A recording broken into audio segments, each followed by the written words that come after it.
Thank you, Tony Marie. And we begin this evening with the recovery efforts involving the Cougar helicopter crash. As NTV's Glen Carter tells us, for the families this evening, there is at least some sense of relief that all the bodies have now been recovered.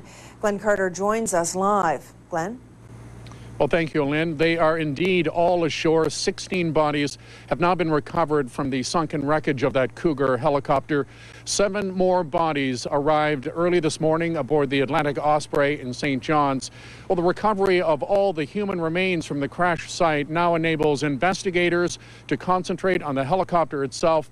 And it is from that wreckage that they have already collected 2 very important parts of the mystery over why Cougar Flight 491 went down. The cockpit voice recorder and black box from the doomed helicopter, which are vital to finding answers about the crash, are now in the hands of the Transportation Safety Board. The TSB's lead investigator says those devices were flown to Ottawa today. The flight data recorder records so many different things. It's got 200 parameters that it records. And I mean, it'll give us things like speeds and altitudes, and it'll give us engine indications and just dozens and dozens of different items. All 16 bodies still aboard the sunken aircraft have now been recovered. 7 more arriving in St. John's this morning aboard the Atlantic Osprey. The medical examiner takes the next step in identifying the dead, so the RCMP can officially notify next of kin. Those bodies were retrieved by a remotely operated vehicle from inside the wrecked fuselage. It is actually quite gratifying to have the bodies brought back, and it has gone smoother than expected. The RCMP says there were no signs that anyone inside the sunken helicopter was able to escape the aircraft in the seconds after the crash. The bodies were in the seats. They were strapped in, is what we're told, that they were all within the fuselage. Exactly where each one was, we're not aware just yet, but we do know that they were all within the interior of the fuselage. Now attention focuses on the only survivor from the crash.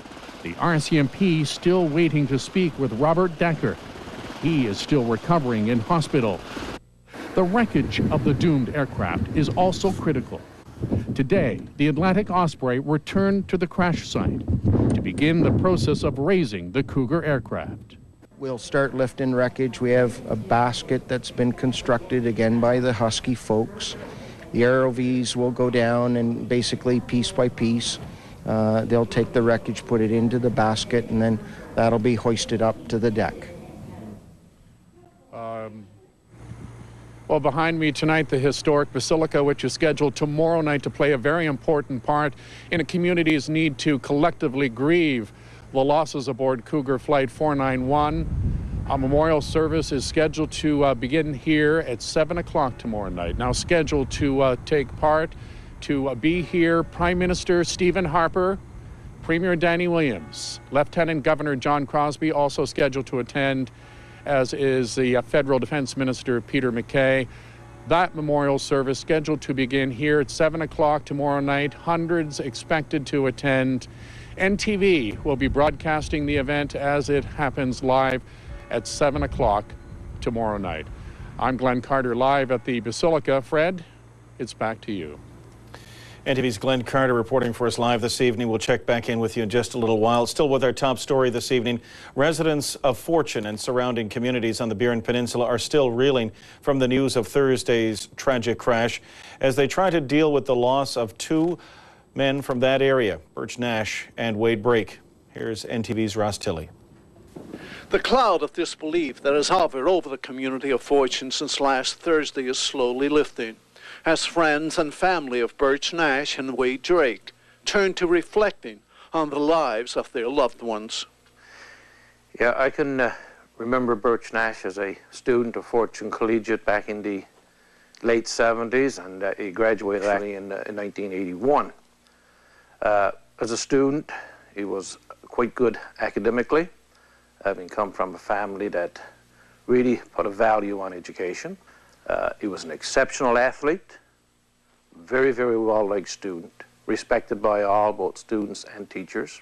He was a very fun-loving, carefree individual, great respect for other people, both as peers and adults.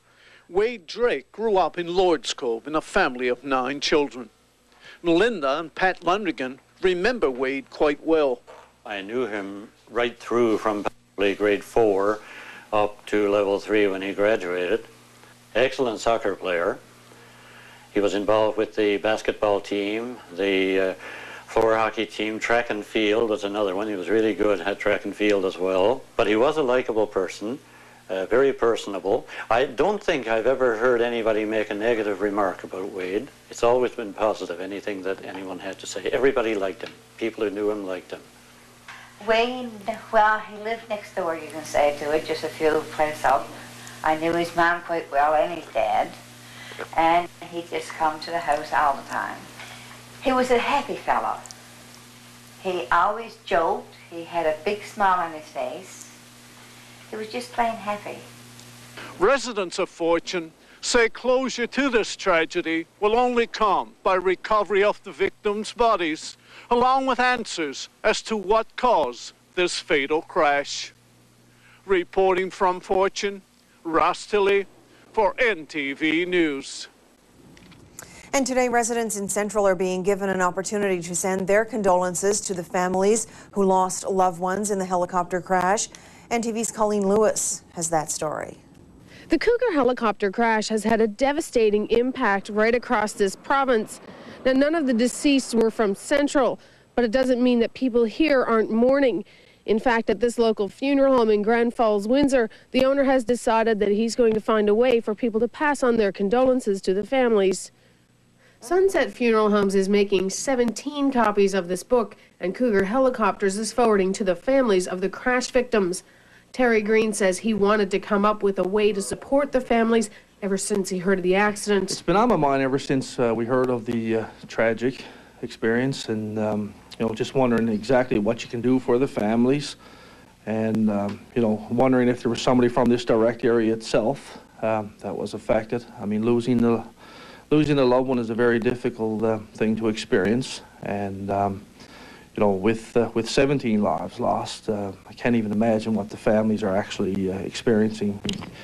Yes, this is very important to the family. We all need to have prayers and our thoughts with the families at this time, and this is our way of doing it for the families.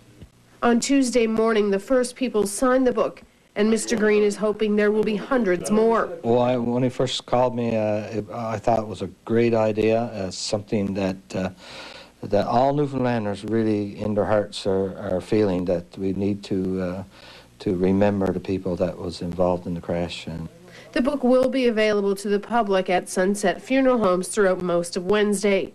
For NTV News, I'm Colleen Lewis in Grand Falls, Windsor. Defense